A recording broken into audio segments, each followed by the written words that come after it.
House Atreides was one of the oldest and highly respected houses in the Landsraad, with Duke Leto being known for his integrity and honor, enjoying a growing popularity among the great houses. As the Emperor begins to feel increasingly threatened by his status, he sets the stage for a war between the Harkonnens and the Atreides. A great addition to Dune Part 1, absent from Frank Herbert's Dune, is the arrival of the Imperial Court on Caladan, accompanied by representatives of the Spacing Guild, to announce the Emperor's decision that House Atreides is the new steward of planet Arrakis. House Harkonnen, their old rivals, ruled over the desert planet for the last 80 years under an imperial contract. They are harvesting the valuable spice melange, a crucial resource for the entire empire, but Shaddam IV sent them back to Giedi Prime, awarding the stewardship of Arrakis to the Atreides. Duke Leto immediately understood that being granted control over Dune was not a gesture of goodwill, knowing that the Emperor had ulterior motives, which hinted at a political scheme.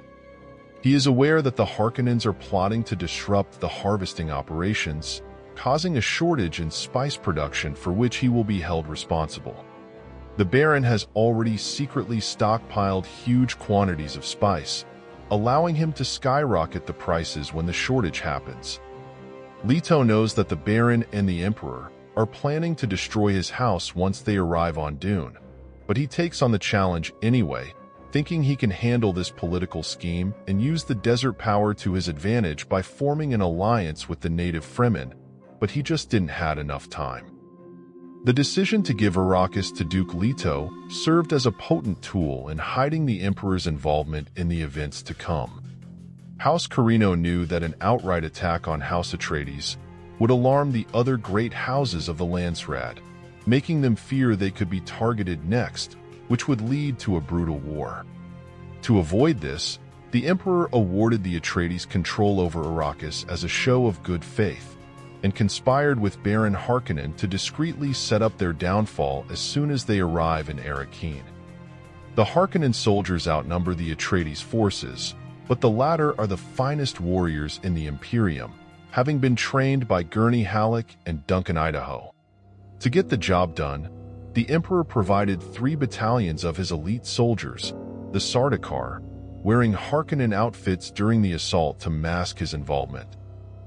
Dr. Yue was another major piece of the puzzle, as he betrayed House Atreides and sabotaged the main shield generator, leaving the compound exposed. The overnight attack was ruthless, and by dawn, House Atreides was annihilated, with Paul and Jessica being among the very few who survived. But why not attack the Atreides on Caladan? The first reason is that even with the help of the Sardaukar, the Emperor and the Baron knew it would be extremely tough to take down the Atreides on Caladan due to their strong military defense based on naval and aerial superiority. The move away from their home planet put them at a huge disadvantage military-wise, and also being limited to the numbers of men allowed to bring with them on the Guild Highliners. They were in an unfamiliar place where the locals weren't loyal, while having to deal with the harsh desert environment. Even in those conditions, the attack on Arrakis cost the Harkonnens 50 years' worth of spice production. Attacking Caladan would have been way more expensive, and there was no guarantee it would have been a success. The second reason is that House Atreides' move to Dune served as a powerful tool in convincing the other great houses that the Harkonnens took revenge out of jealousy for losing the stewardship of Dune, rather than starting an unprovoked war by attacking Caladan. With the Atreides being wiped out on Arrakis, it seemed more believable to the Landsraad that the Harkonnens did it alone. Even if they managed to defeat the Atreides on Caladan, it would have made everyone suspicious of the Emperor's involvement.